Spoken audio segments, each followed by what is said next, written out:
بسم اللہ الرحمن الرحیم۔ السلام علیکم ورحمۃ اللہ وبرکاتہ۔ اویس اسلامک ٹاپکس کے پیارے دوستو، ہم امید رکھتے ہیں کہ آپ خیریت سے ہوں گے۔ دوستو، اللہ سبحانہ و تعالی سے ہر وقت، ہر آن، ہر گھڑی دعا مانگتے رہو، اس لیے کہ وہ اپنے بندوں کی فریاد سننے سے کبھی نہیں اکتاتا۔ البتہ احادیث سے معلوم ہوتا ہے کہ کچھ خاص اوقات اور مخصوص حالات ایسے ہیں جن میں خصوصیت کے ساتھ دعائیں جلد قبول ہوتی ہیں، لہٰذا ان مخصوص اوقات اور حالات میں دعاؤں کا خصوصی اہتمام فرمائیے۔ آپ سے گزارش ہے کہ ویڈیو کو آخر تک ضرور دیکھیے۔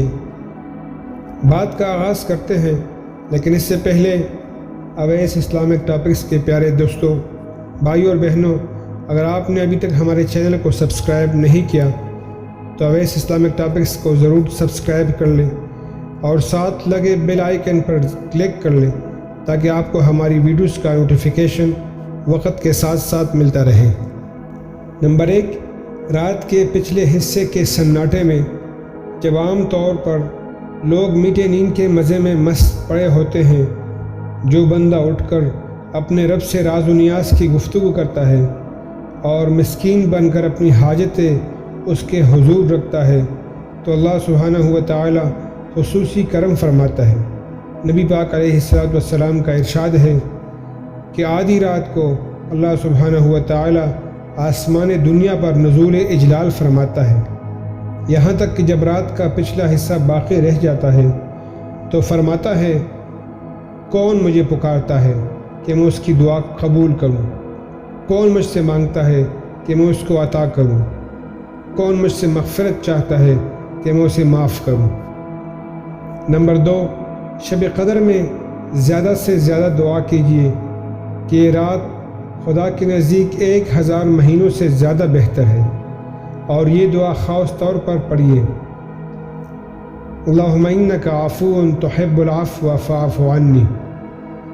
اس کا ترجمہ ہے، اے اللہ، تو بہت زیادہ معاف کرنے والا ہے، معاف کرنے کو پسند کرتا ہے، بس تو مجھے معاف فرما دے۔ نمبر 3، میدان عرفات میں جب 9 ذی الحجہ کو اللہ پاک کے مہمان جمع ہوتے ہیں۔ نمبر 4، جمعے کی مخصوص ساعت میں جو جمعے کا خطبہ شروع ہونے سے نماز کے ختم ہونے تک، یا نماز عصر کے بعد سے نماز مغرب تک ہے۔ نمبر 5، اذان کے وقت اور میدان جہاد میں جب مجاہدوں کی صف بندی کی جا رہی ہو، نبی کریم صلی اللہ علیہ وسلم کا ارشاد ہے، 2 چیزیں خدا کے دربار میں رد نہیں کی جاتی، ایک اذان کے وقت کی دعا، دوسری جہاد میں صف بندی کے وقت کی دعا۔ نمبر 6، اذان اور تکبیر کے درمیانی وقفے میں نبی کریم علیہ السلام کا ارشاد ہے، اذان اور اقامت کے درمیانی وقفے کی دعا رد نہیں کی جاتی۔ صحابہ کرام رضوان اللہ تعالی علیہم اجمعین نے دریافت کیا، یا رسول اللہ صلی اللہ علیہ وسلم، اس وقفے میں کیا دعا مانگا کرے؟ فرمائے، دعا مانگا کرو، اللہم انی اسألک العفو والعافیت فی الدنیا والآخرہ۔ ترجمہ، اے اللہ، میں تجھ سے عفو و کرم اور عافیت و سلامتی مانگتا ہوں، دنیا میں بھی اور آخرت میں بھی۔ نمبر 7، رمضان کے مبارک ایام میں بالخصوص افطار کے وقت۔ نمبر 8، فرض نمازوں کے بعد۔ نمبر 9، سجدے کی حالت میں نبی پاک علیہ السلام کا ارشاد ہے، سجدے کی حالت میں بندہ اپنے رب سے بہت ہی قربت حاصل کر لیتا ہے، بس تم اس حالت میں خوب دعا مانگا کرو۔